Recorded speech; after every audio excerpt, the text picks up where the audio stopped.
Good afternoon. It's Lynn Tipton, Florida League of Cities, just checking in.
So it's 4 o'clock, guys. So it's 4 o'clock, guys. So in lieu of there being a chair, I'm Sunny Krantz. I am the city clerk of the city of Palatka. And obviously, Miss Lynn cannot see me. I'm behind the monitor. Apologize, Miss Tipton. But I wanted to go ahead and just kind of get this rolling since in lieu of having a chair, which is further down on our agenda. To give a brief introduction, I want to turn the mic over to Troy Bell, who is the city manager of the city of Palatka. Hello, everybody. I wanted to kick us off this afternoon, evening, by thanking you for the time and the commitment that you are making. I'm not sure everybody knows what you signed up for, but it is admirable what you're doing, because the community will be forever in your debt for the time and effort that you put in, the deliberations that you go through in making sound and conscious recommendations on what the future of this community is going to look like and how we're going to conduct business. So I wanted to thank you for that. And I also want to be able to kick us off and introduce to you somebody who's going to go over the presentation on our charter review. Lynn Tipton has been kind enough to agree to perform this for us and guide us in the direction of how this occurs.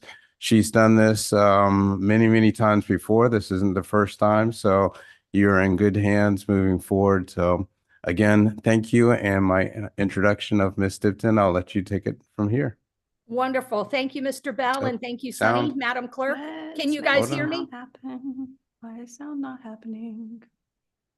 I am not muted. Let's make sure sound works.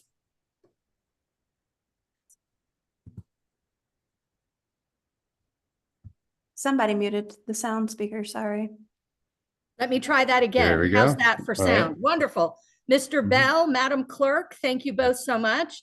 Members of the committee, hi, I'm Lynn Tipton with the Florida League of Cities. We are the statewide association for the municipal governments in Florida, whether that's a city, a town, or a village.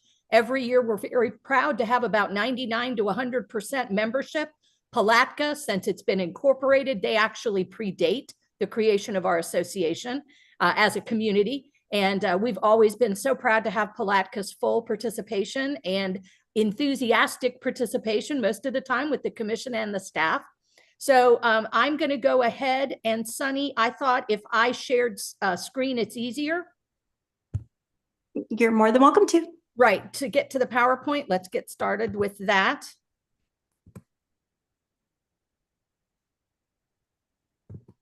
Take a second to load, go up to slideshow. Let's go right there.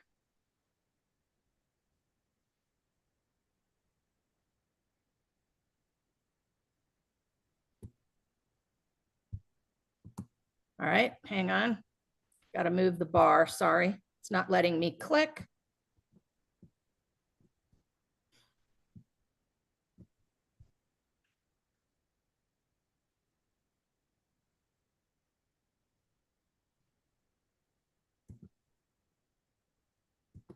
There we go. Sorry about that. All right. So members of the committee, congratulations on your appointment. It probably would help a little to just know every municipality in Florida has a charter. You might have lived in another state where charters aren't granted this way. This is the foundational document, as you heard. It is not where the details live. You can think of this as the Constitution. It is a broad document, but it frames the basis for everything else the city does. And therefore, I consider it the bedrock, the foundation, whatever word you like better. In Florida currently, we have 411 municipalities. Even our smallest city, Marineland, which has a population, they believe, of just under 10 people. The Census Bureau thinks they have 15. All the way up to Jacksonville, which is 1,005,000 people. Everybody has a charter. So today I want to help you understand the charter basics and what some committees find to be best practices.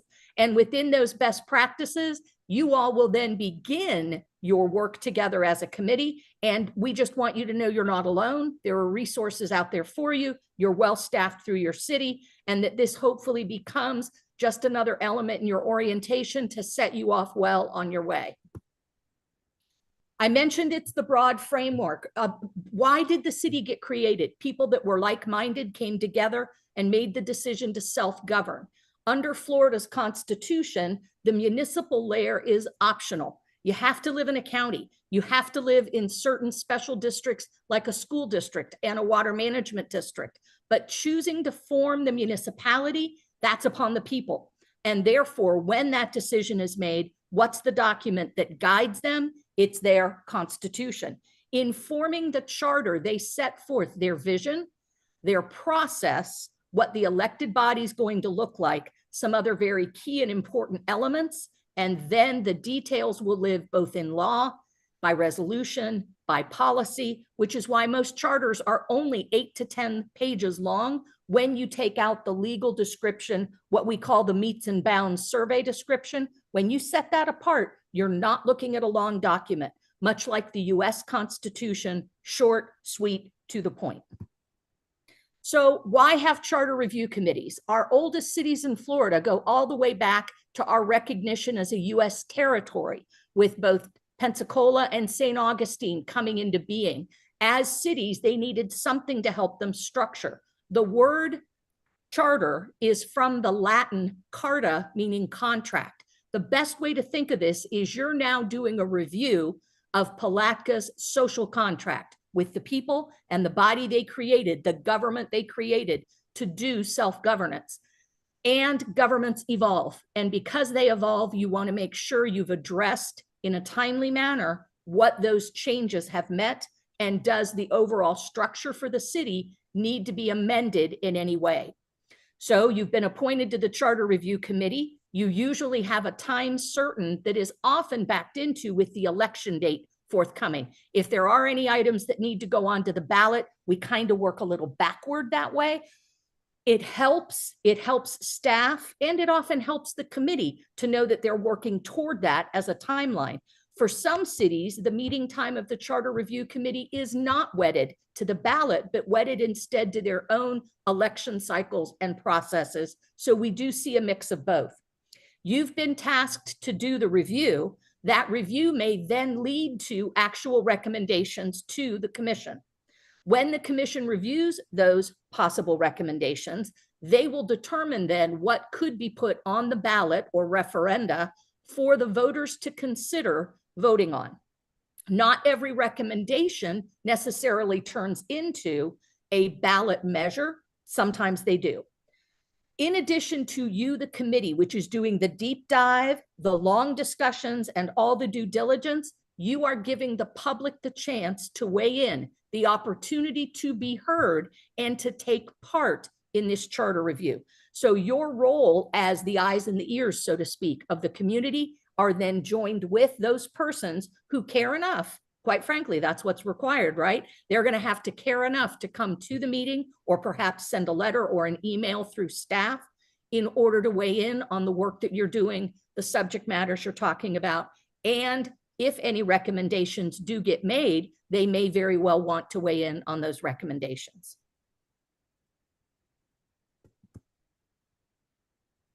What do we find in a city charter? If it has a table of contents, it often looks exactly like this. We're getting started with the reason for the city's existence, the boundaries, whether the full description or, in this day and age of computer technology, a link to the boundaries.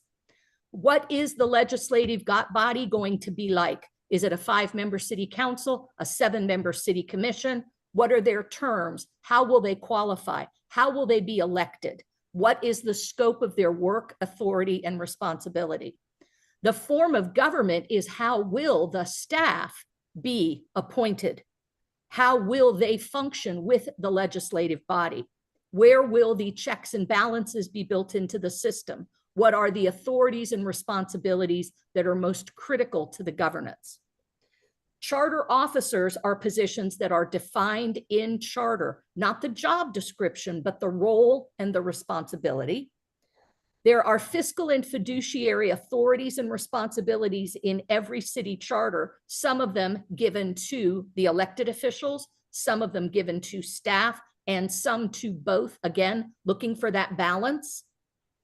And then as this document lives and breathes and evolves, what will the process be for amending it? That is standard in charters all across the board.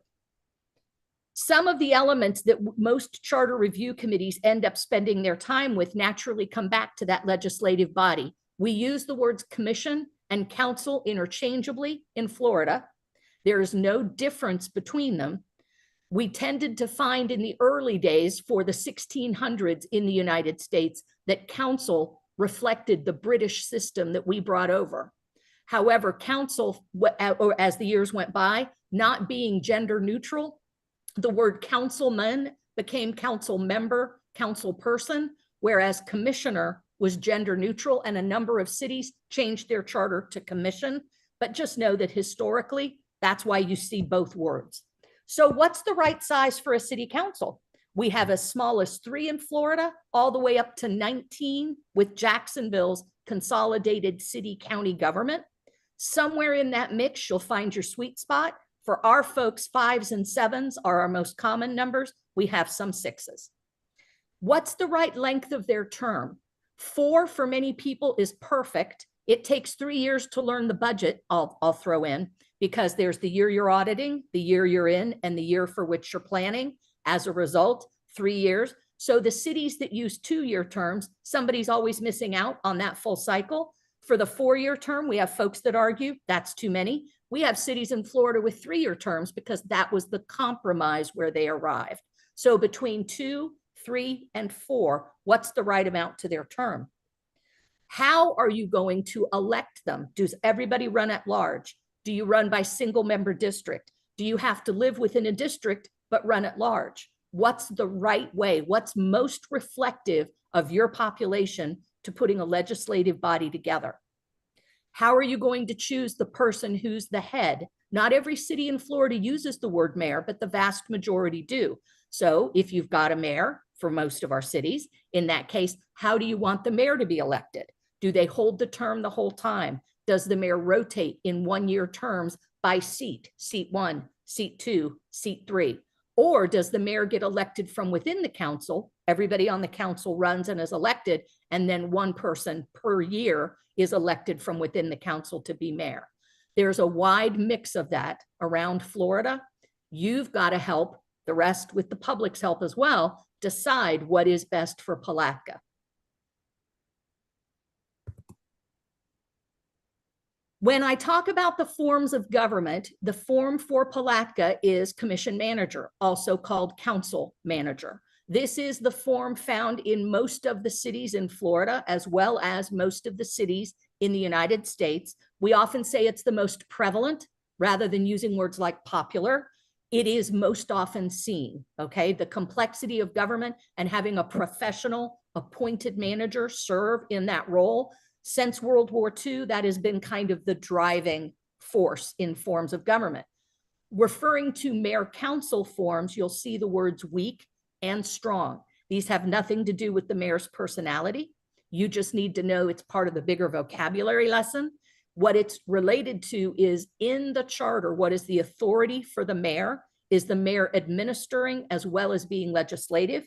Is the mayor only voting in cases of a tie and otherwise not voting at all? What is the role? And there you get into the form of government. The commission form is all but gone. The reason we keep it on the slides is we have a handful of cities that have it in their charter, even if they don't function that way on a day-to-day basis. Historically, it is the way that a number of cities ran themselves up until about the 1940s, and it's largely gone away since that time. It's very hard to be a commissioner running a city department when you're part-time, but this is where terms like a road commissioner, a police commissioner, a fire commissioner came about, is because the elected official had oversight to a department or departments plural. And as it became more complex and time-consuming, it was very hard to do as a part-time elected official. So it is all but gone in Florida as well as across the United States. And then we have that magical category called hybrids, which means they've taken a little bit of both or 3 or 4 elements from the mix. They've made it work for them, and I just can't put them in a category. As a political scientist by nature, I'd like to be able to count everybody that way, but it really doesn't matter. The important thing is, does the charter work for that city? In that, does the form of government run well? Is it both effective and at times efficient, effective being the focal point? And so if a hybrid form works for a city, great. But normally we try to put the cities within these categories because it makes it easier to help people better understand what's in the charter. Now, the charter offices, every city by and large will determine its own way for the creation of its various departments. Sometimes the department is structured to match the service, or several services come out of one department. Putting these into a charter can be a way to emphasize them. Some cities simply put under the manager, departments will be created, managed through the manager, that's things like that. Some were carried over from the city's past history and written into the charter, and the people wanted it to stay that way. It's up to each city to make this decision. Particularly for cities with utilities, we have found historically there were times they wanted it in the charter as a way for the public to better understand its importance and the weight that it carries for the city. Other times it was a way to say, we're paying attention to this. This matters to us. We've put it into the charter, right? Again, the thought of the charter carrying weight is because only the people then by referenda can change it. So just something to think of. For most cities, the attorney, the clerk are the two positions all charters have in common. And then based on the form of government, most council or commission manager cities have the manager in by charter. Some do not have the manager by charter, and it's by ordinance instead. So that one can vary. So I made some Palatka comparisons, and on the next slide, you'll see, but there's a population range, the geography that we looked at among these cities, a little bit more toward the suburban nature, not coastal, and among the forms, and then what are the sizes of those councils? When you and the committee get to this level in the work and you start to think, who should we compare with? Should we be, when you look just around you geographically, sometimes it's better to step back and say, statewide, who else shares some characteristics with Palatka, and which ones might we want to take a look at? So within this chart, for example, you'll see places in Palm Beach, Broward, mid-state at Alachua, all the way over towards Tampa with Polk. Clay, which is to the north of you, Santa Rosa, all the way across on the Panhandle, back down to Polk, Hernando on the West Coast, and then Clay again. Just with population and form of government, you're going to see that they're very similar. In Florida, for 10,000 and above, council manager is largely that form of government. That's not just playing with the statistics. It's true across the board. You'll see for the size of the councils, quite a bit of similarity as well. The outlier there with Milton. Milton has 9. That's a very large city council, okay? We only have a handful of 8s or 9s. Obviously, with the 8, that's a non-voting mayor. With Milton, you get 9 and 8 other members on the council as well, but all 9 vote. So just some food for thought. Now, to take the deeper dive, what you and staff will talk about is who has additional things in common, the same scopes of work, issues like police and fire and utilities.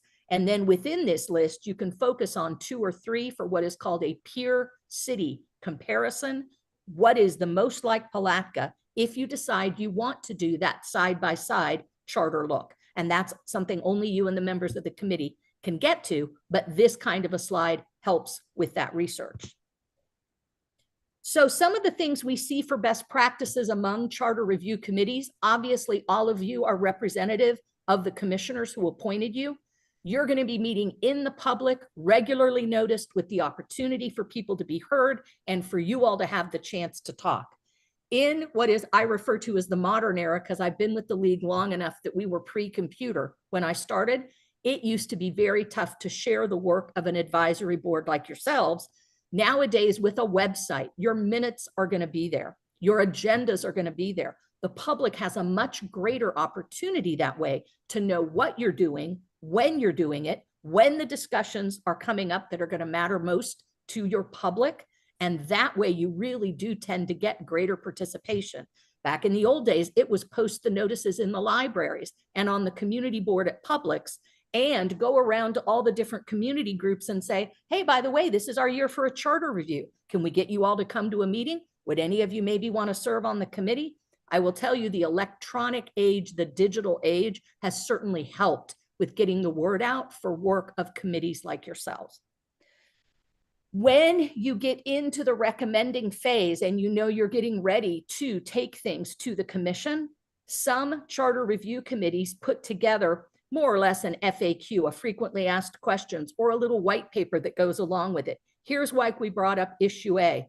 This was our rationale. This is our request, or this is what staff provided. Here's the recommendation that we're making, so that the public stays fully engaged, can read along with you if they didn't get to come to the meeting, and they can find it online.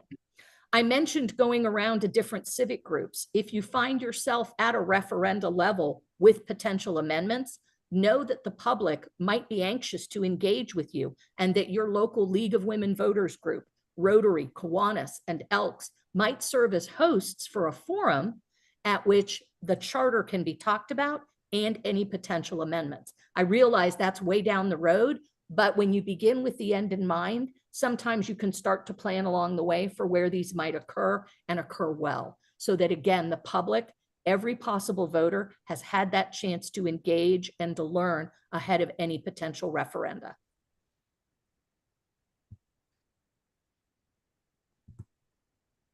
All right, a couple of other best practices. I hear from the attorneys, and I am not an attorney, that you want to be very clear where authority rests. A few years ago, we had a city that had put matching powers under two positions. Conflict, absolutely conflict. And they had to work to get a referenda ready to take to the voters to then separate that out, right? Where should authority be, and are all authority layers clear? In the election qualifying, sometimes it's best to reference ordinances that can be regularly updated to go along with election cycles in your county with the county supervisor of elections. Referring very specifically in a charter at times has not served cities well, because calendar dates changed and then the charter was out of line with it. It meant going to referenda. In other words, make sure it's very clear, and that it's also simple in process for the public to better understand, and when they're stepping up to run, that they themselves can understand it. The attorneys, lastly, always caution me that when it comes to charters, as with constitutions, you limit yourself the more you write. Less is better. Some of the charter trends I mentioned for the form of government, this is true across the US. I will mention the 26 municipalities that have incorporated since the year 1985 have all been council manager in form. If you wanted to know how prevalent that has become for Florida, it's absolute. And then I'm usually asked, what's the right amount of time between charter reviews? Some cities put this into the charter every 10th year, every 15th year, every 20th year, or by request. There's usually that option too. That request process can be by petition. It can be by request of the commission. It's left open sometimes.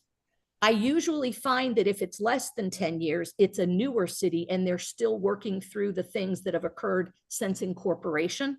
If you do it too frequently, you can get charter review fatigue and folks won't step up to be on the committee, right? If you wait too long, there's so much to be done because of changes in federal as well as in state law that a committee can also get overwhelmed. So I usually share that 10, 15, and even 20 seems to be the spot where most cities are comfortable with saying at least this often, we're going to review the charter. And of course, the city always has the opportunity to undertake a charter review when substantial things occur.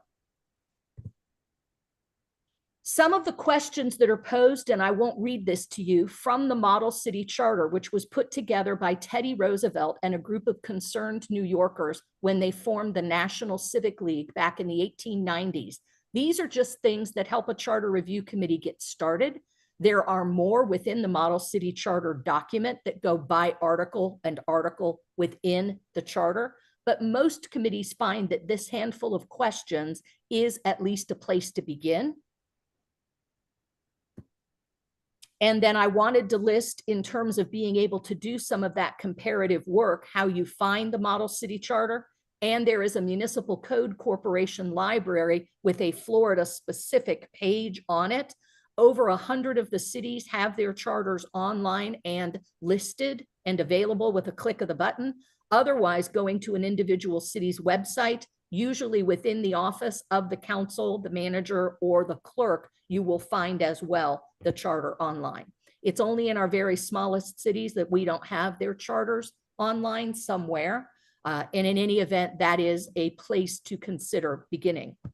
Back to the slide that I shared for the peer cities, if you're curious on some of the research information the league has through its annual city stats survey, please know that we can help in narrowing that window like the ones I shared on that slide. And if you wanted to talk with anyone in our Tallahassee office for those research questions, we'd be more than happy to help for you as the members of the committee, as well as for city staff. And I know that I went quickly, but I did want to leave some time for some questions if there are any. I really appreciate the opportunity to be with you, and I want to wish you all the best in this process. Let me stop there and see if there are any questions.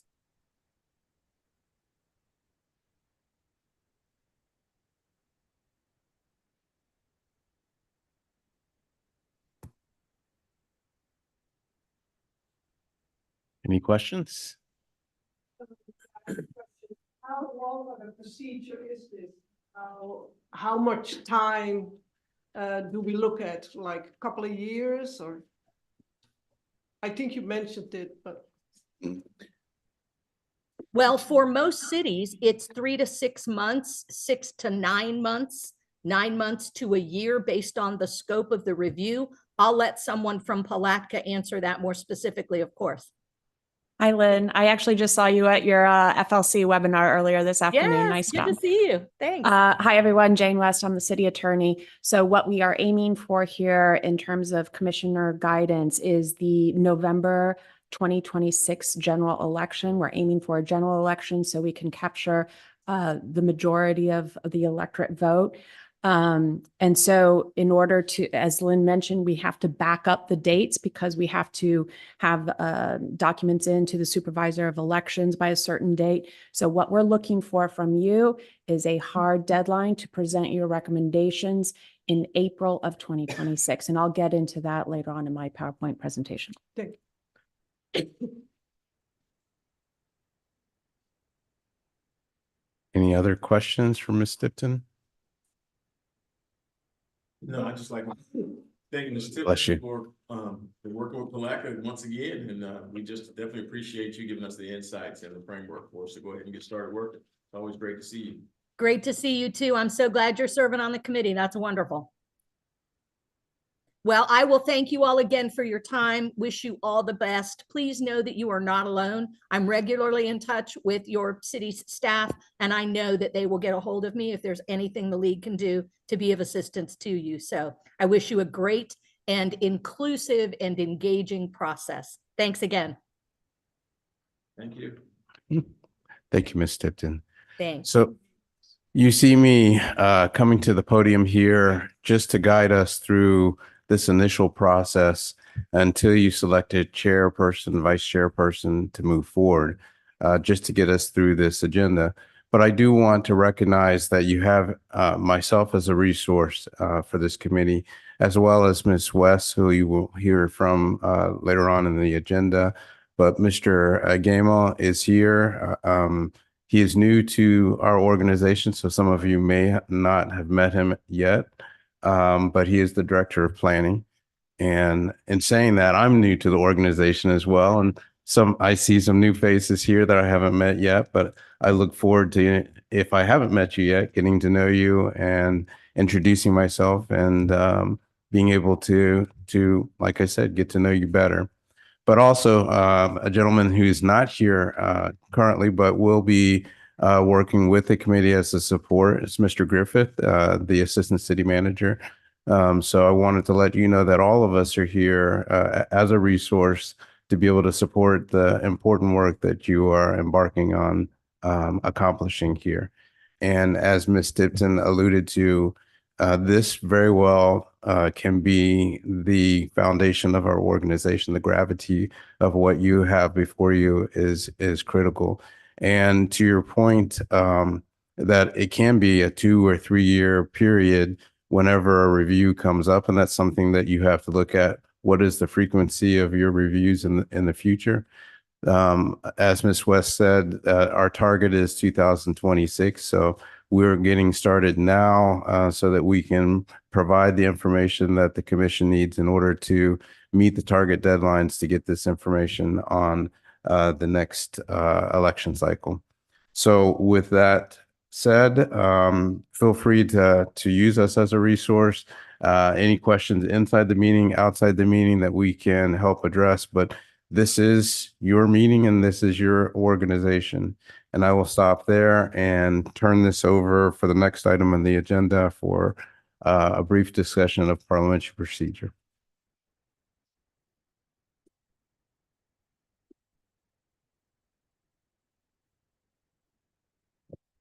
Hi, everyone. As everybody knows me, I'm Sunny Krantz. I'm the city clerk of the city of Palatka. I was asked to give you guys a brief update on parliamentary procedures. I see a lot of you guys have served on boards and committees in the past, so this will just be a real quick refresher for you guys. And that for those of you that have not served on a government board or committee in the past, I certainly want to say welcome. So glad you guys took the plunge and are with us today. So if any of this information is new to you, please feel free to see me at any time. I'm happy to go through this information maybe a little bit more in depth with you so you can have a better understanding. I realize we're already a quarter into our 2-hour time together, so I'm going to try to go pretty quick. So please excuse me. I'll try to not be on Sunny speed. And hopefully my clicker will work. I just tested it a minute ago and it was working, but now it's not working.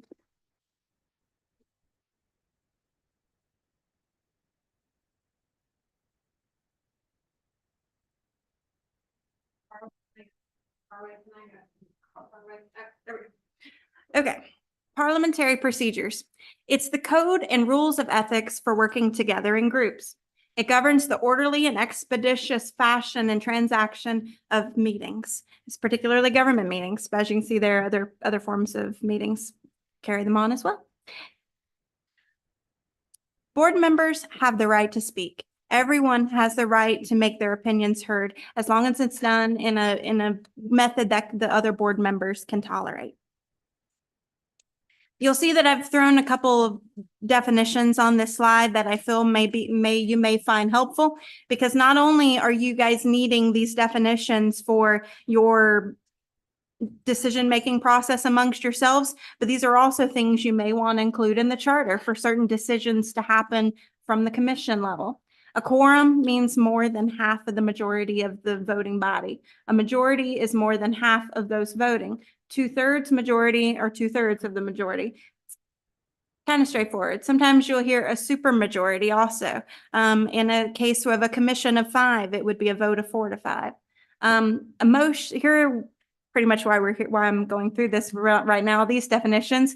A motion is a proposal by a member to take an action. You'll hear a board member say, I want to make a motion to X, Y, and Z. That will then call for someone to second. I want to second that to make that happen. You'll see me refer to a lot as, do we have an agenda for the meeting? As clerk, that's my first question to getting a meeting called and getting a meeting scheduled. And essentially it's an outline of what decisions and what actions need to be made by that committee at that time, or presentations to be made before the committee. You'll hear sometimes people refer to a parliamentarian. A parliamentarian is simply an expert on parliamentary procedures. A lot of times the city attorney will act as the parliamentary for the commission. You guys can, if you guys choose to have a parliamentarian, you can, but otherwise city staff's here to help you guide the process if you'd like us to. How to have an effective meeting. A little bit later, I'll come up to you guys and talk to you about government in the sunshine and why it's important to publish an agenda before the meeting. But the purpose of an agenda also is to keep us on track and to keep us flowing on a timely manner. I'm sure a lot of you guys have heard my commission likes to stay late. I know you guys don't. So we're going to try to get you guys in and out of here in a decent hour.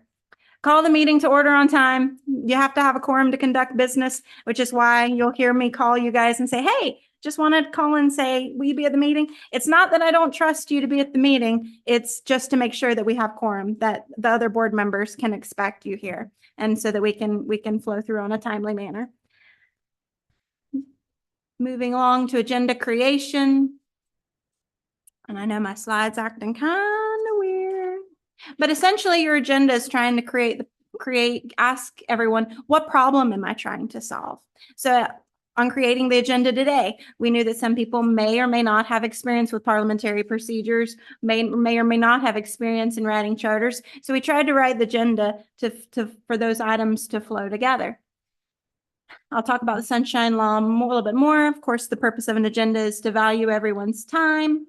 And then I've got a tip in your agenda packet. I know the screen's acting kind of weird, but on your agenda packet, it's a basic flow of an agenda. You're going to have your call to order. You're going to have your roll call, your public comments, your regular public business, or your items to be taken for that meeting. And of course, any comments and adjournment.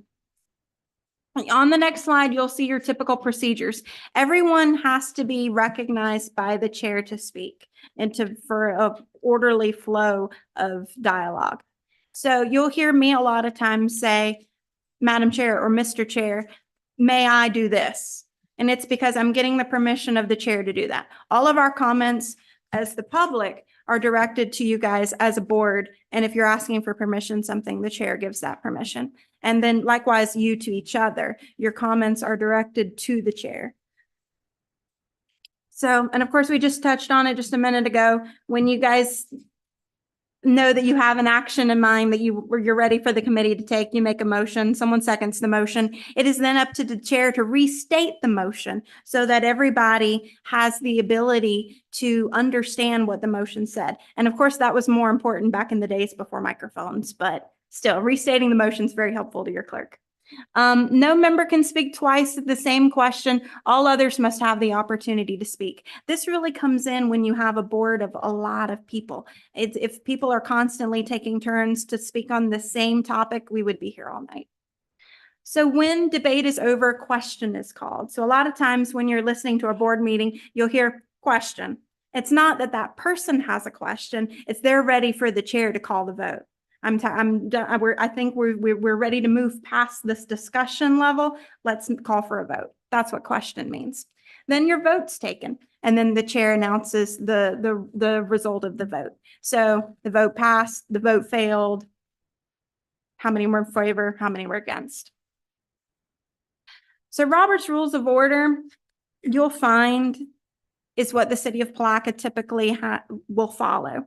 It's and some boards have their own customer standing rules. We all kind of follow Robert's Rules of Order. Some smaller boards, and I imagine this one, will not follow Robert's Rules of Order exactly to the T on every single thing. Mainly, we're following them just so that we have a good flow of a meeting. And like I said, we can get you guys out on a decent hour. So the chair, what the chair's role is. A chair must recognize board members before they speak. The chair may not make motions. The chair votes sometimes only to make or break a tie unless the chair is a full member. This board, like other boards here at the city of Palatka, the chair is a full board member and has the ability to vote. The chair preserves order. We talked about that. And of course, what happens if you're elected vice chair? In the event that you're elected vice chair, you would serve for the chair in the event the chair is not present. We all know things happen. That's the reason for having vice chair. Can't be at everything all the time that we want to be at. Okay, so on the next slide, even though it's kind of acting weird, and I know it's very small on the slide, so hopefully in your packet it printed out a little bit better, but I've got the precedence of motions. Now, say you're in the middle of debating something, and you want to know if your motion would carry weight more than the motion that's currently on the floor. That is precedence of motions. So if in the middle of a motion, someone says, I want to move to recess, that would take precedence. That board member is asking for a recess. That means you would put your current motion that's on the floor, kind of hang it to the side just for a second. It's still a valid motion, but you try to see if there's a majority of the board that's ready to take a recess. And you'll see there, the privilege motions, I'll just run through these: orders of the day, question, point of privilege, recess, adjourn, for which time to adjourn. And then the subsidiary motions to that, postpone, indefinitely amend, refer, postpone to a certain time or date certain, limit or extend limits of debate, previous question, and to table. I wanted to at least go through that level because a lot of times you'll hear someone say, I want to make a motion to table, or I want to make a motion to postpone. And the difference between tabling and postponing, tabling, I want to make a motion to table. That means you technically want to come, per Robert's Rule of Order, you want to come back to that during the same meeting. If you want to make a motion to postpone, or a lot of times you'll hear me as the clerk or the chair say, if someone says, I want to make a motion to table, I'll say to when. Because sometimes people get confused between the difference of motion to postpone and a motion to table. So I'm asking you, are you wanting to bring that up here at the same meeting, or are you wanting to table it to a time and date certain, or postpone to a time and date certain? I want to postpone that to the next meeting. I want to postpone that to whenever.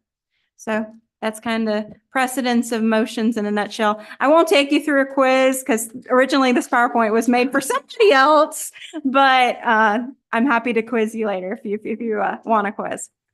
Any questions for me on parliamentary procedures?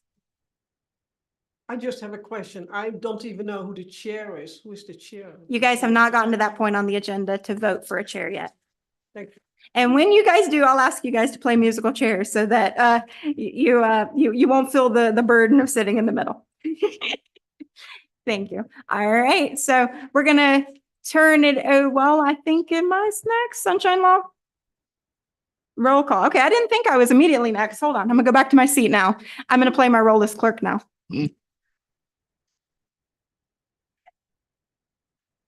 I am coming back and forth in order to guide us through this process is because you don't have a chair yet or a vice chair.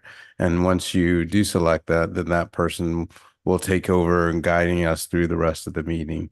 And I will go back to my role of support. So right now, let's go ahead and move to the roll call process. Thank you, guys. The part of the purpose of doing a roll call here real quick is just for the record to reflect who's present and who's not present. So if you would just allow it to be on the record. I've already actually got some of you written as present or not present, but we'll go through this pretty quick. Miss Annie Davis. Here. Mr. Jeremy Davis. Here. Mr. Tom Dolan. Present. Miss Tiffany Parker Flanders. Here. Tarsha Givens is not present for the record. Terrell Hill. Here. Teresa Jackson. Here. Allegra Kitchens. Here. Lee Rion is not present for the record. Matt Schuler. Here. Audrey Wise. Present. Annie Zvetlik. Present. And also for the record, because we have two members not present, Annie Zvetlik is sitting in her role as an alternate at this time. Very good. So now that we've had the roll call, we will move on to the administration of the oath of office. So, Ms. Grants. Thank you, guys. And if you guys probably didn't need to be reminded, but to remind you, you guys have taken a position as a government voluntary board member. For that reason, you are swearing under oath that you will perform the duties of a board member of the government. So if I could ask you all to please raise your right hand and repeat after me. So when I say I, state your name, state your name. I state your name. An appointee of the Palatka City Commission. To the Charter Review Committee. To the Charter Review Committee. Do solemnly swear or affirm. Do solemnly swear or affirm. I will faithfully perform the duties. I will faithfully perform the duties. Of my public appointed office. Of my public appointed office. And will support and honor. And will support and honor. To the best of my ability. To the best of my ability. All applicable laws. All applicable laws. Of the state of Florida. Of the state of Florida. Putnam County. Putnam County. And the city of Palatka. And the city of Palatka. I hereby through this oath. I hereby do this oath. Affirm I will perform. affirm I will perform the duties of this public trust the duties of this public trust in a fair, in a fair, equitable, and ethical equitable, and ethical manner befitting the dignity manner befitting the dignity and responsibilities of the office. and responsibility of the office. Thank you all so very much for your volunteer service, and you can have a seat. And I will ask you guys to please sign this. I think I know most of you, so I'll follow behind later and notarize your signature. And it'll just go that way. So now that we have an official oath of office done and you are officially seated, we can move on to the selection of the chair and vice chair. And I will ask Madam Clerk to keep record on those people who are interested in serving in the chairmanship role. So we'll identify who those individuals are, chairperson role. And then once we identify those persons, we will then move on to a vote to see if those persons have a majority until we have an individual who has a majority of those who are seated. So if I may. Yes, ma'am. Yeah. We're going to do them one at a time, chair and then vice chair. That's correct. Okay, thank you. Yes. So, and as a housekeeping, you've all pretty much already figured it out, but the blue button, you want to hit that when you're ready to speak and hit it when you're finished speaking. Just as a housekeeping, if you haven't been in this facility before, restrooms, ladies and men's rooms are outside that door as well. So, okay. Do we have anybody that might be interested in serving in the chairperson role? Mr. Hill? Okay, May we nominate somebody else if we're not interested ourselves? absolutely. Then I'd like to make a nomination. Okay, I'd like to nominate Terrell Hill as the chairman. okay, Second the motion. all right. Do we have anybody else that might be interested? We can go ahead and move forward with Robert's Rules of Order. Since we have a motion and a second to the motion, there's a motion on the floor and we can take a vote on that. Okay. All right, all those, well, technically I'm supposed to ask for discussion, but I think we can move from discussion into a vote. So all those that are, who is going to be your chair for this entity, for the Charter Review Committee? I just don't know everybody's qualification. I know Terrell's the former Okay. mayor, but other than that, Okay. what criteria are we using for the selection? Question. The only criteria that you have is your vote, but if you have a personal criteria, that's up to you as an individual. Everybody has their own assessment of what they're looking for in a chairperson role. So technically, there is nothing that says that you have to be a certain age or have a certain history or pedigree or credentials. So that's up to you. But your question about background is valid. So does anybody want to, I'm assuming you're asking. Just didn't know what Interim, criteria. okay. I think it's just membership of the board. Thank you, Project. Yes. Any other discussion, questions? No? Okay, then we can move to a vote. Do you want to do that via roll call, madam? Okay. All those in favor of Mr. Hill as the chairperson, please say aye. Aye. All those opposed by the same sign? Seeing no opposition, then the vote is in favor of Mr. Hill as the chairperson. So at this time,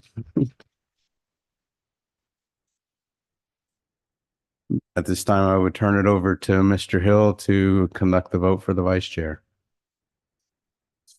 I'll take the seat just for purposes of now we're moving on to the vote for vice chair. As it relates to the vote for vice chair, I'll accept nominations at this time for anyone interested in the vice chair position or nomination. Ms. Davis. I nominate Allegra Kitchens. I second the motion. Yeah. There's a nomination and a second on the floor. Are there any other nominations for vice chair? Seeing no, are there any other nominations for vice chair? Seeing none, I'll entertain a motion to close the nomination. It's a motion to close by Ms. Davis, or second? There's a second by Mr. Davis. All in favor, say aye. Aye. Opposed, motion carries, nominations are closed. Let's go ahead and then vote on the vice chair. All in favor of the nomination for vice chair, indicate by saying aye. Aye. Opposed, motion carries unanimously. Let's welcome our vice chair.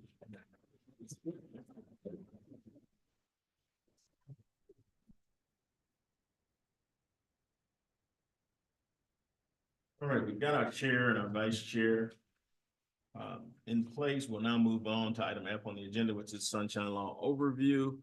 We will have our overview for Sunshine. Who's presenting the overview? They're going to be Ms. Krantz again. Okay, Ms. Krantz.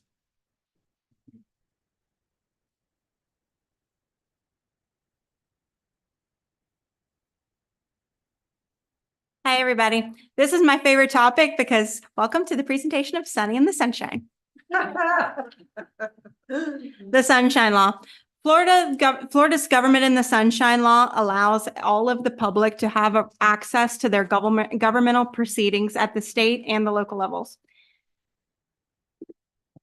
The scope of the Sunshine. Board members cannot discuss anything with each other about the business that is to become before them without it being in a publicly noticed format. To make you guys laugh again, a lot of times I hear, when I'm at Lynn Tipton's presentations, I hear her say, where two or more are gathered, there the Sunshine Law is in the midst. There are 3 basic requirements. Meetings of public boards or commissions must be open to the public. Reasonable notice must be given, and minutes of the meeting must be taken.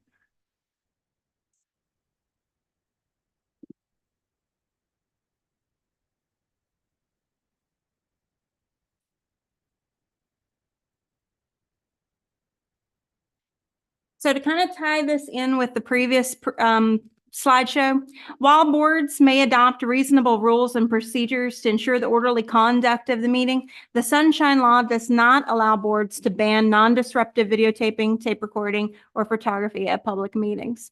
The next slide, we'll talk a little bit about the Florida statutes that cite that all public boards must be noticed to the public.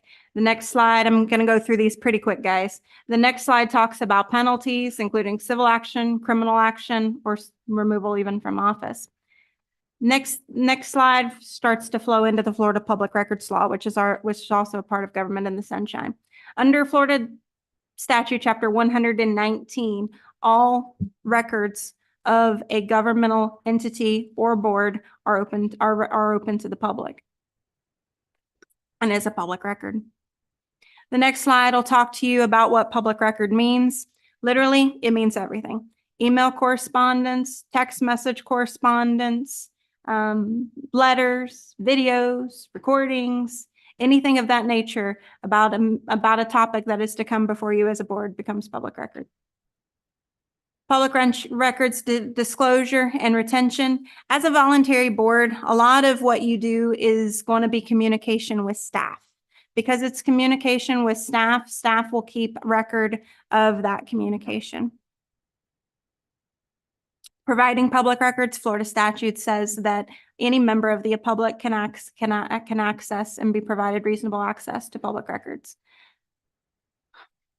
And a lot of this is going to go into a little bit more detail about how long we have to provide public records. Agencies aren't required to answer any questions about the record other than to provide the record. And it also allows the custodian of the records to charge certain fees for copying. Retention goes back into penalties. Main thing I can tell you guys is if 2 or more of you are together, you need to contact me so that I can notice that 2 or more of you are going to be together. It probably will only be in this board meeting, and as long as it's called, I can notice it properly. For those of you that maybe the Sunshine Law is something new, maybe something you haven't heard of, the Florida Attorney General creates a Sunshine Manual, and the Sunshine Manual is available on the Florida Attorney General's website. I've got the contact information for the Florida Attorney General. It's actually their presentation there. And there's actually, for those of you that this may be a new concept to you, there's a 2-hour-long presentation to go more in depth about what the Sunshine Law is, also available on the Florida Attorney General's website. But I know a lot of you, this isn't a new concept, so I wanted to go through it kind of quick to get you guys through at a timely manner. Any questions you guys have for me on Florida in the Sunshine? Just one clarification. If it's 2 or more of you who are together for the purposes of discussing something that's gonna be on this board, if you're just coming together for lunch, then you're fine. But for the purposes of discussing something that may come up as a topic within discussions on this committee, that's when it becomes a particular importance. If you're discussing the commission meeting that's going to be on Thursday, then that's different unless it's something that may come out of the stuff that we're doing with this board. Exactly. So it doesn't limit your ability to have relationships or friendships with people who sit on this board or to go to lunch or dinner or something, but it limits your ability to sit and talk about, let's just say one of the Article 1 of the charter. It limits that ability. And so that's a piece that's there. All right. Thank you, guys. And if you have any questions, anything comes up later, you know how to reach me. Sonny, I Certainly. think it behooves us to discuss about emails to the degree of any correspondence with you. Mhm. Anything that we contact you Mhm. with a request is also considered public record. So even a thank you when you're responding, which is as polite as we all are, it's not necessary, not that we're rude, it's just that even that has to be documented on public record. I'm just saying, because I'm a habit of thank you to death, and I'm like, I forgot. No thank you is necessary. I just figured I would say that. Thank you.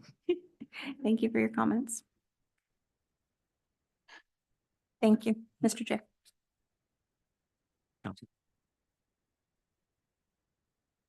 Okay, Chair, Commissioners, Charter Review Committee members, I'll go ahead and launch into the substantive portion of your duties here, but I'm just going to add to what Mr. Hill just mentioned. If you could just do your best to avoid an appearance of impropriety. That is what the Attorney General frequently focuses on. And I know Ms. Flanders was getting a little nervous there. She's like, I'm not going to have anyone come to get my hair cut. So, at any rate, if you take a look at the city charter, and the entire city charter is included in your agenda package, I would hold on to this so we don't have to cut down an entire forest every single time we have a meeting. But this is it. This is the current charter.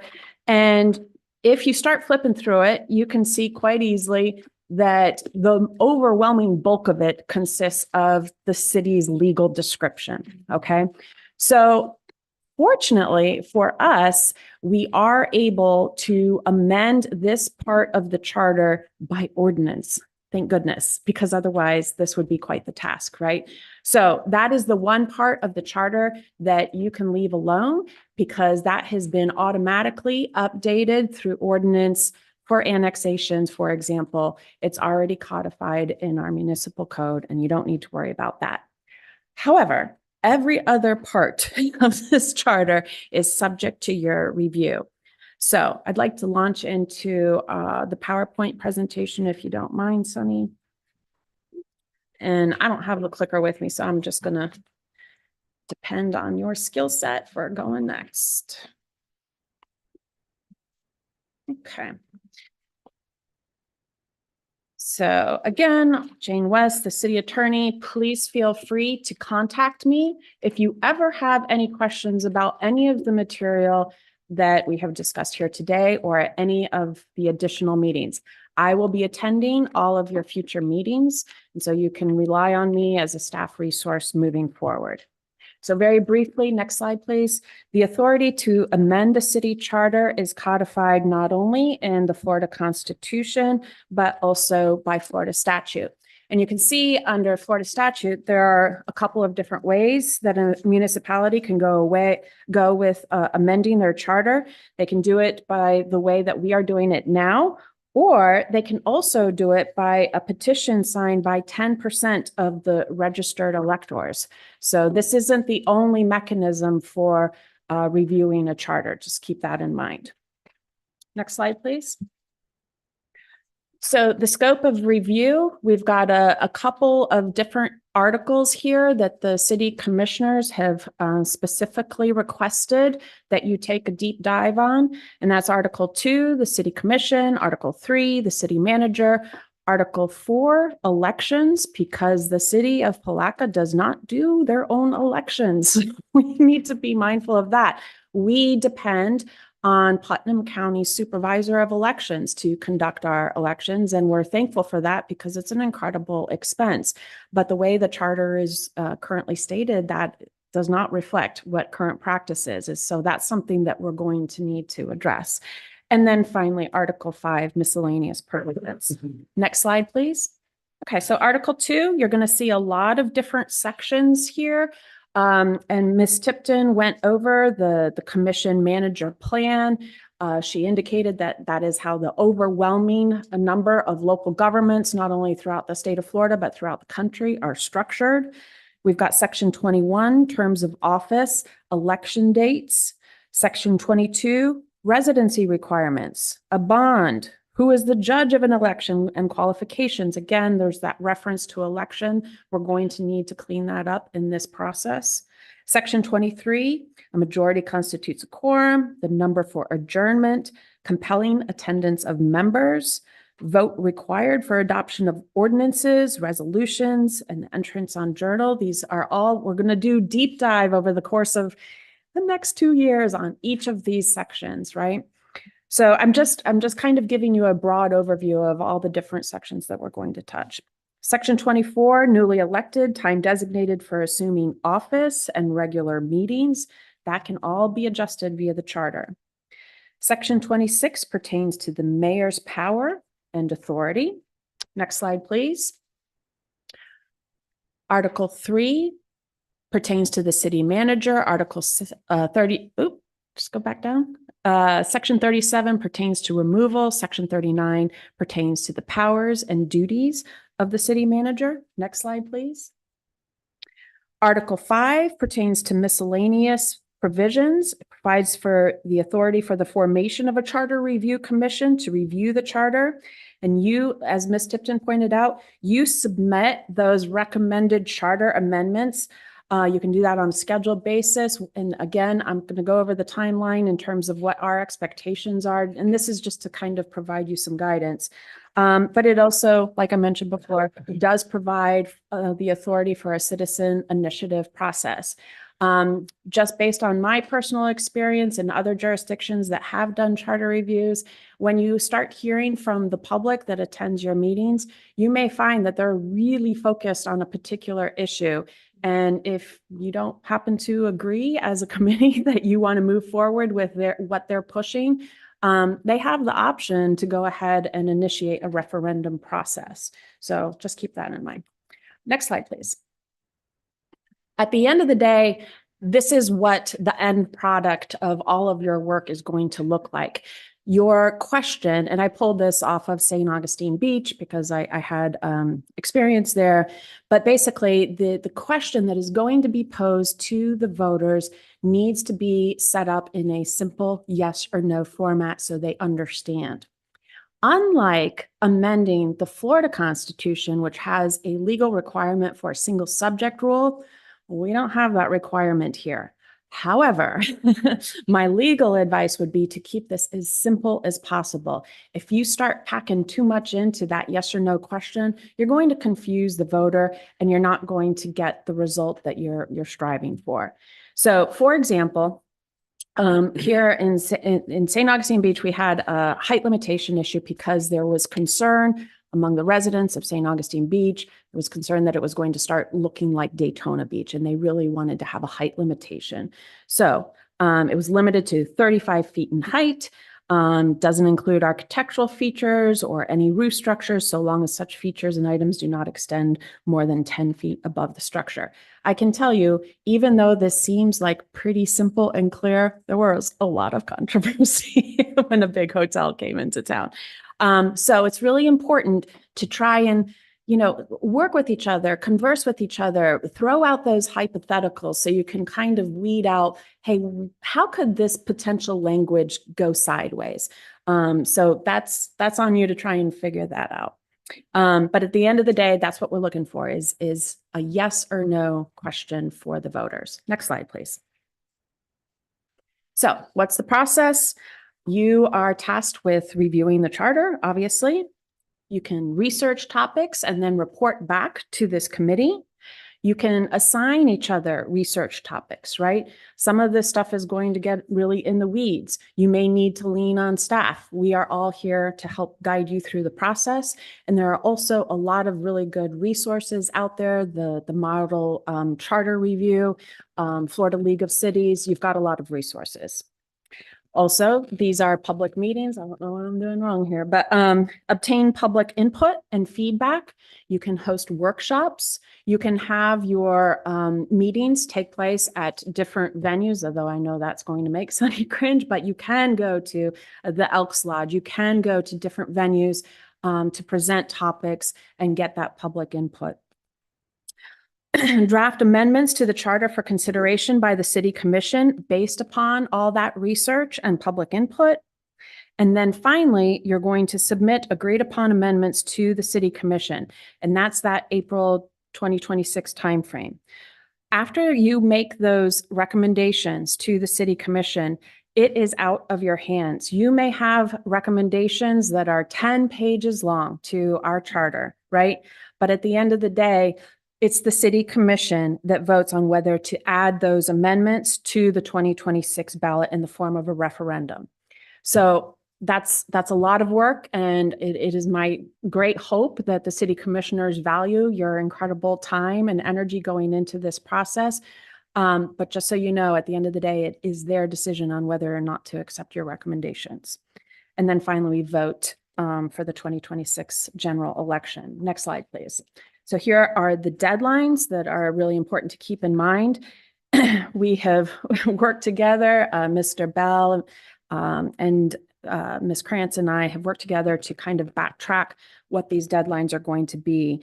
So basically that's working off of a 90-day time frame before the election where the supervisor of elections has to have this in hand. Okay, so we work back from that, and keeping in mind that the city of Palatka only has one city commission meeting per month in the summer months. So that's also a factor here. So April 14th, 2026, it's the agenda deadline for the Charter Review Committee to be ready to present to the City Commission. So if you have a PowerPoint slide presentation, a white paper, whatever you have to have it ready to be placed on the agenda by April 14th, 2026. And then on April 23rd, you will be making a presentation to the City Commission on all of your recommendations. I'm assuming that that would be your newly elected chair, but obviously that's up to you. May 14th, you would have the first reading, the second reading, and then we will go ahead and submit those amendments to the supervisor of elections to be placed on the ballot in November of 2026. Next slide, please. Do you have any questions? This is my contact information. This is my direct line. If you call the city, my extension is 219, and that's my email address.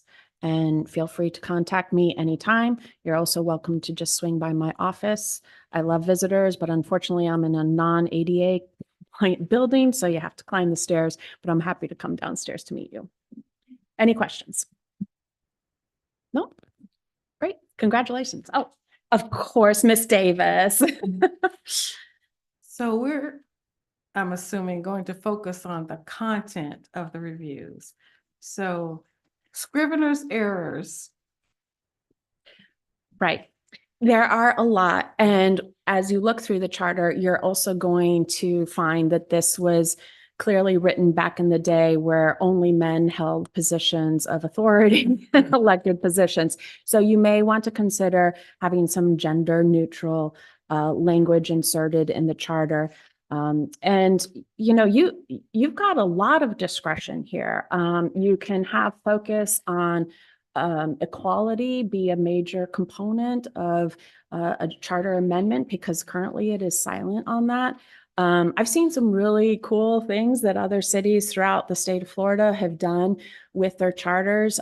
For example, incorporating a right of nature in their charters, emphasizing that, you know, any surplusage of city-owned parks has to have a supermajority vote. Really cool stuff. And it really kind of shapes the entire future of the city of Palatka. So it's exciting, but you have a lot of discretion there. Yeah, there are a whole bunch of little errors there. Yes. Yeah, Miss Tiffany said it's 100 years ago, that the charter. Well, Ms. Krantz has actually embarked on a little bit of historical rabbit holing. Would you like to show them what is here Yeah. so they have some historical Let's context? go ahead and let Ms. Krantz give us a history lesson. Yes, That it's actually quite interesting. it is. And I think one of the things that we need to also know is that Palatka, incorporated in 1853, is actually one of the first commission manager-based government systems in the state of Florida. So we were kind of the foundation for what we have as a model government standard now. So I hope all of you will get an opportunity to come by and pick out this table before you leave, but to kind of quickly give you an idea of kind of the rabbit hole that I've went down. The city of Palatka was originally the town of Palatka. And I get that reference from an 1849, the original charter of Putnam County. Pilatka. Of course, the rumor is that, and I haven't found this in research in these documents yet, but the rumor is that we were getting confused with the town of Picolata. So for mailing purposes, they changed us to Palatka, which our original charter of 1853 calls us the town of Palatka. I don't actually have a copy of the charter of 1853 original, unfortunately. There was a big fire that happened in 1884. My assumption is that the big fire and the charter of 1853 might be connected, but I don't know that for certain. Needless to say, after the big fire of 1884, we have the charter of 1887. Somewhere after the charter of 1887, we find a newspaper article saying that they've declared the charter of 1887 to be illegal. So, needless to say, a charter review committee met, and I'm grateful to say that I actually found the charter review committee's minutes and their draft of the charter. And then I have not very well kept, unfortunately, and I will make corrections to fix that, is the charter of 1923, which is the charter that we use today as amended. And if anybody is interested in the amendments from 1853 to 1925, I have a list here that the state of Florida has sent me. So I just wanted to take a step back and tell you guys, this is truly a historic moment for the city of Palatka. In our history and in our lifetimes, we do not think that the charter was reviewed. Now I will tell you, the commission form of government of obviously the commission manager form of government came to be within our lifetime. So with that exclusion, but it's been a long time. So I'm very privileged to be witnessing history here before you guys. And I thank you again from the bottom of my heart for your volunteer service.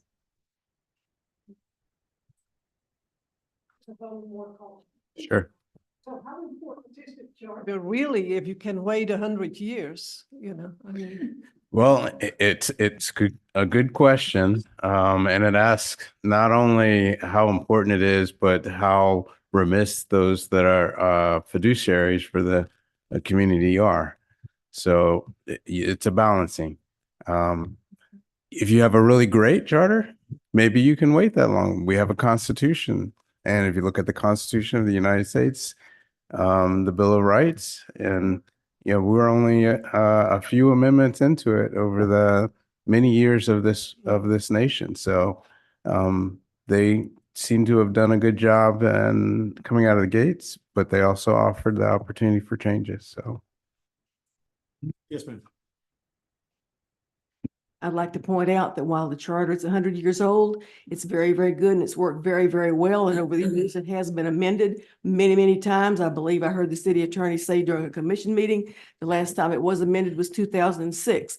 So it is not archaic. I read through it. I found a couple of things where it said he instead of she or her. I mean, instead of him or her, it referred to he, which didn't bother me in the least. And I found a couple of words that were, one word that was used twice, it was archaic, and it related to the word choices. But other than that, I didn't see anything basically wrong with it.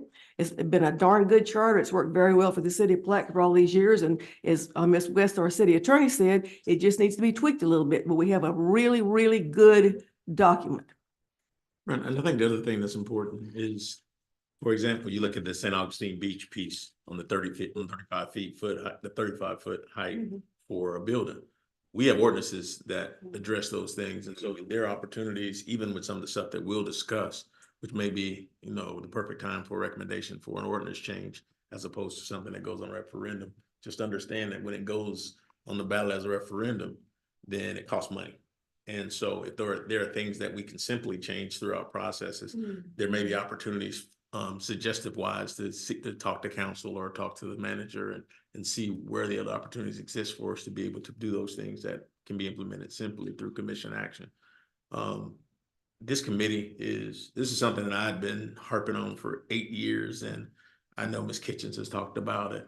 There are some places where Palatka can change the dynamics of what has been there historically, and there's some places where government has changed since the inception of the document. And I think it's really important as we look at it. I don't know if many of you recall when the CRC was put in place with the state of Florida, how monumental that time was as it relates to certain things that are in place. So whether it's constitution revision or it's, you know, the charter revision, these are the major pieces which really build on the framework of what our government is going to be for us locally. We're different from Miami, we're different from Daytona, we're different from St. Augustine, we're different from Greenco. And these are the places where you're able to create the foundations which lead to those differences, so that as the people who follow you begin to look at government in Palatka, they have a guideline as to where they go. And I think that's really what this is all about. And I will say, you mentioned the incorporation in 1853, Manager Hill. And yes,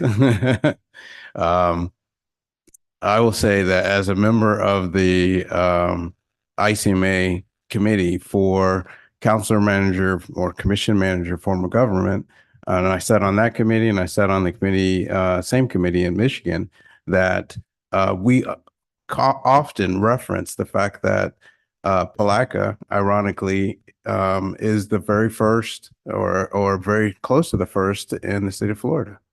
And so for the commission manager form of government. And so I think it's important to realize, and I say ironically because here I end up being the manager here. But the things that you're doing, people are watching it, and it's important because it is noted nationally across the country. So, and yes, I was trying to give you a promotion there, Chairman Hill. Are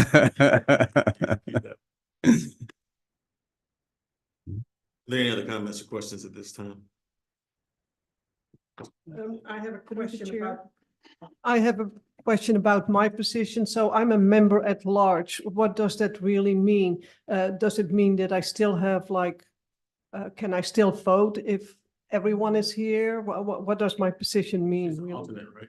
Alternate. So as Yes. alternate, as an alternate, the way that you vote or you participate in the process on that particular day is if you've got a member missing. Okay, And so Right. but I'm still required. You're required to be here because at Right. any point you step in. Okay, You're like the backup quarterback right now. So at any point you can go in and you can be the person that we look to win the game.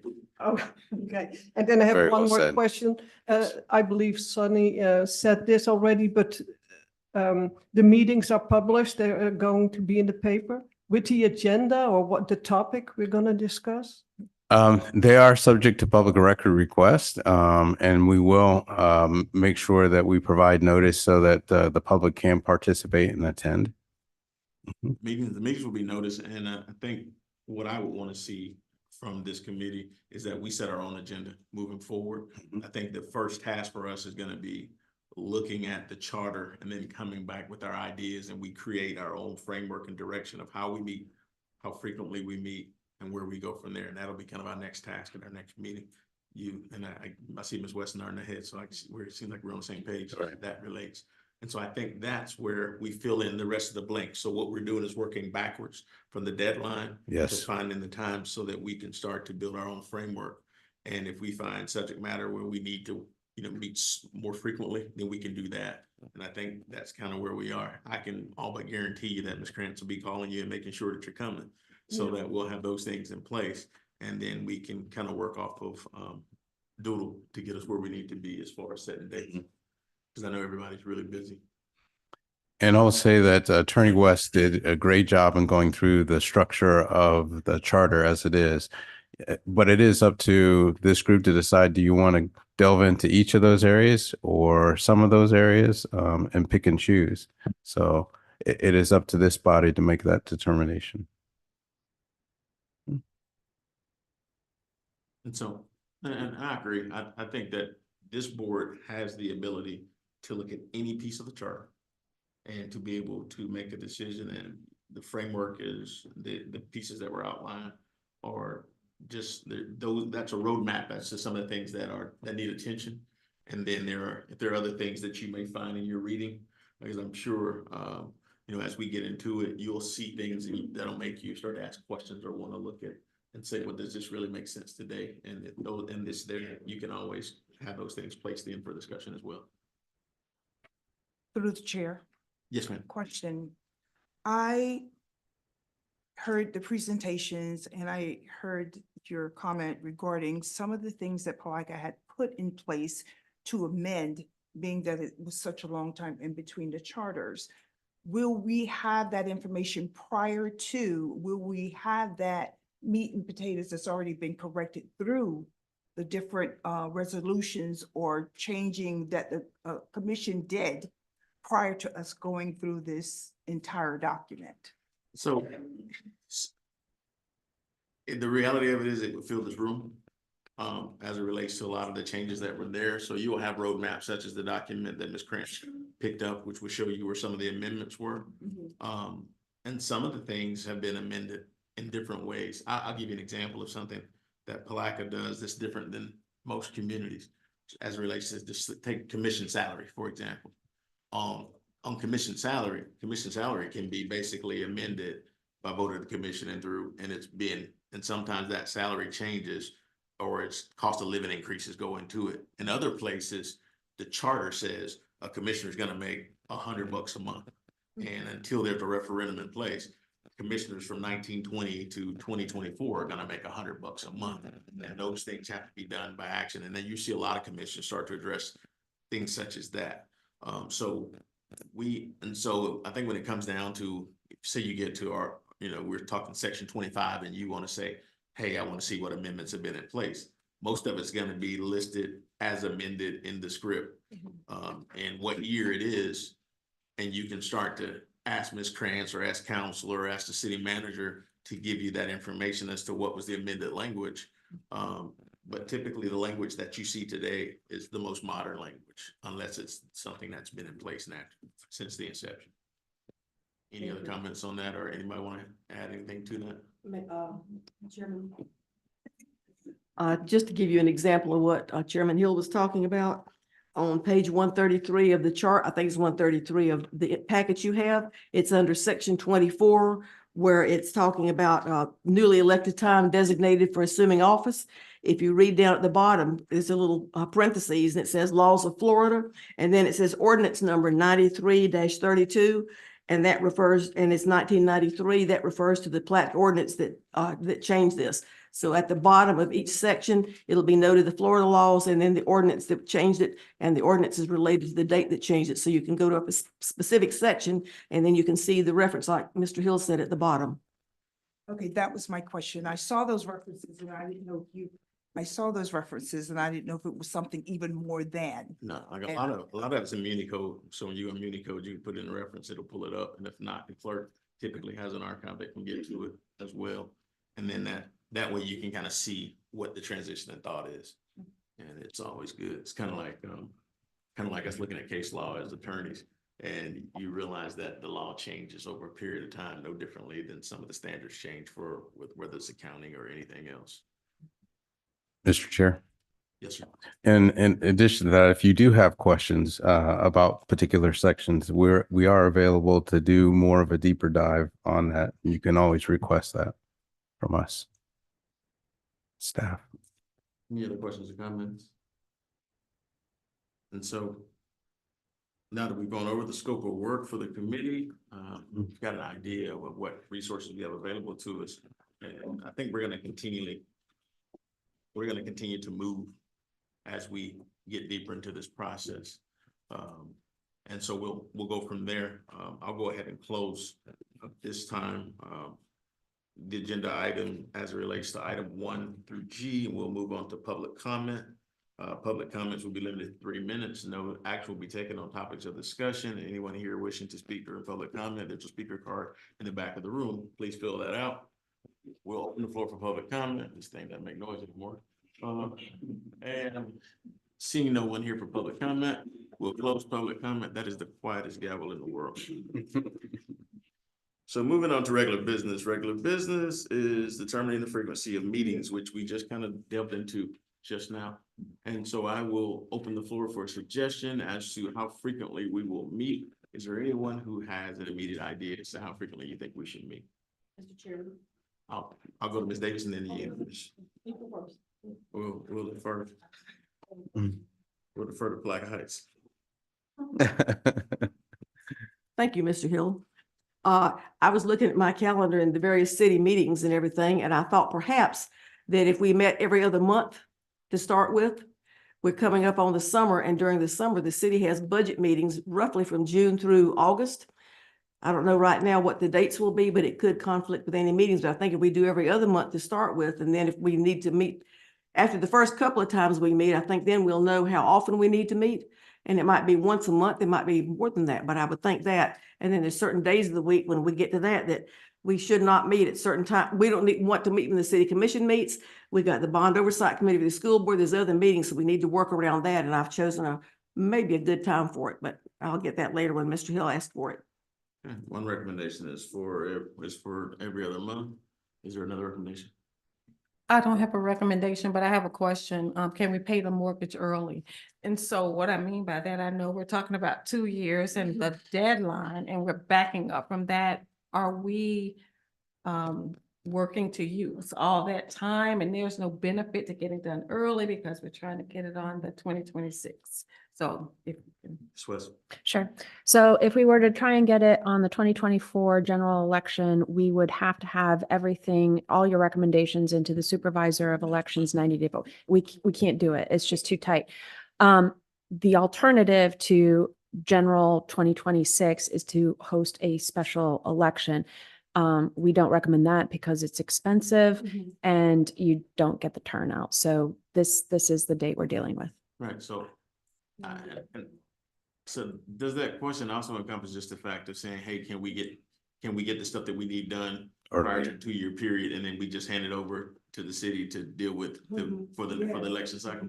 Absolutely. Yeah, that's always. Yeah, Chairman, I'm a proponent of momentum versus when people hear 2 years, just momentum. And yes, you're correct. Right. I mean, I think staff would even be elated if we finished a little earlier. But I think that target date is put out there as a drop dead date more than anything else, just to let us know where the supervisor election has to be in place.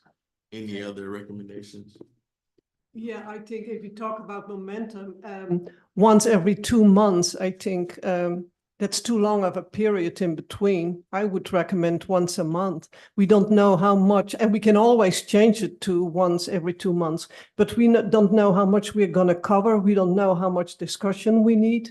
So I find it kind of a long period in between. Yes, ma'am. I picked that time because of the board, the bond oversight committee with the school administration, which I'm on. We started meeting once a month, and we decided we didn't need to meet actually once a month, but we can always meet once a month if we need to. And as to the length of time, yes, we want momentum, but you must remember one thing. We're not running a race. We are changing the Constitution, perhaps changing the Constitution of the state of Florida.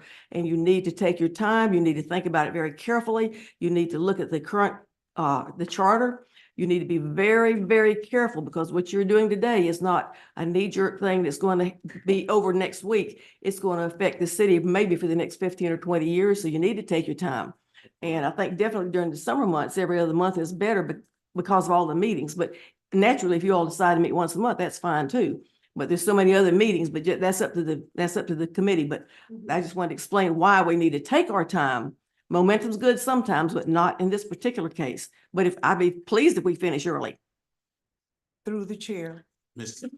Davidson, I'll come back to you, Ms. West. Mr. Chair, I move that we meet every other month until, through the summer, and then revisit our meeting frequency at that time. I second that motion. If you're moving that, I will second that. If you're not, and we talk a discussion, we can talk about it. But I truly believe that we should be about the people's business, honestly. And if when we need to slow our roll, we can slow our roll.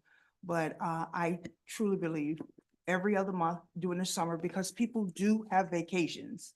People have committed themselves X, Y, and Z. And once the summer is over, we need to be about people's business. So I've got a motion on the floor, a second, and I'm full of discussion as well. So there's a motion on the floor in a second. Is there any further discussion as relates to the motion? Ms. White, Question? open the discussion up. Question has been called. All in favor, say aye. Aye. Opposed, motion carries. I meant to ask a question. What day is summer officially over? Like. So wait, I'm still waiting to move back to Florida with all this cold. November 21st. So I just want to know when we are gonna readdress it. So the city commission summer month ends after the August meeting. Okay. And so their summer months for the city commission is June, July, August. Okay. And that's when they go to one meeting a month. So we'll kind of follow suit as it relates to that. Fiscal year is gonna end on September 30th. And so that puts us where we need to be. So as of now, we'll come back in 2 months. And are you gonna send out a doodle to try to see what date works best for everybody? I can if that's what the committee would like. That works. I think that worked well for us she sent out the date survey for us, so all log in the dates that are available. May I just ask kind of what the consensus is versus during our meetings versus after our meetings? Mr. Chairman. Right. When I was looking at the dates at home, I felt that the third Thursday of the month would be the best one. That bypasses city commission and various other meetings that happen. Wednesdays, there's meetings, some people go to Bible study. Tuesdays, there's meetings at the city. Monday, there's CRA meetings sometimes. So I felt that the third Thursday of the month, that way you avoid the city commission meetings when you're meeting during the months that they actually meet. So I thought the third Thursday of each month might be a good time to meet. It's just a suggestion. Thank you. It's also the Northeast Florida League of Cities. So, if we can play it by ear, if everybody's okay with that, let's use Doodle as a way to kind of figure out what, from a majority standpoint, creates the most time. Cause I can tell you, I don't know which Thursday I'm gonna have something crazy come up. But I think most of us are in a very similar position. But if we can use Doodle, I think Doodle will put us in a position where we can start to figure out what days work best, what times work best, and how we can get the masses in. And so we'll do that, and we'll try to keep it like it is now towards the end of the month so that we stay consistent with the time, if that works. Any other comments or questions? Okay, moving on. Task members for areas of research. So do we want to go ahead and do that now, or to task everyone with area research, or do we want to, for the first meeting, want everybody to try to have the assignment of reading the entire, we can read the entire charter and then we can come back and break it down into sections. I think that's. Mr. Chair, I suggest that we do that for the next meeting. That gives us more time, those of us that may not have read the charter and get familiar with it. And I think that would be best is on our next agenda. This is like the 2-year homework assignment, so we're good. Okay, so for For our first homework assignment, we're gonna go ahead and read the charter and everyone come back and I guarantee you're gonna read it about 3 times before you actually start to get some of the stuff. But we'll read through the charter. At that point, I think if you take notes and look at your areas of interest, you'll start to realize like where your eyes are gonna land. And so we'll do that. And when we come back to our second meeting, we'll start to divide up into subgroups if we need to, based upon what we see as the pertinent areas. And then we've got our deadlines. Our deadlines have been laid out to us Correct. by Ms. West. I think that was a great presentation to give us the points of where we needed to be. And then our Ms. West, you'll come back and reiterate our final deadlines for September 2026. No, we'll do it at the next meeting, And then we'll break down. I guess at that point, we'll decide how we're gonna, when we give reports to the city commission and what the period's gonna be for that as well. And so those are all the items that we have before us today. Before we close out, Mr. Bell, do you have anything else for us? No, I was just going to mention the dates for the deadlines are already included in your package that you're up against. And Right. so that was already laid out for you. So other than that, We're gonna coin the phrase paying the mortgage early. and- right. do that. So, Mr. Bell, I've gone through Ms. West. And you have anything else for us? Mr. Planner, you've been quiet for us today. You got anything? I can guarantee you that we'll be talking to you soon. Ms. Krantz, you got anything? No, sir, just excited to work with the committee. Ms. Wise? Mr. Schuler? Ms. Kitchens? Ms. Jackson, you've been quiet. Ms. Swetlick? Ms. Flanders? Over here on this other side, Mr. Dolan. What's your last name? Dolan. I'll have it before the next meeting. That's my homework assignment. And Mr. Davis, there's nothing else before, so I can take a motion to adjourn. No, no, I don't have anything, Mr. Chair. Well, I missed you. You already, Okay, you finished. I'm sorry. no worries, and I move to adjourn. We're now adjourned.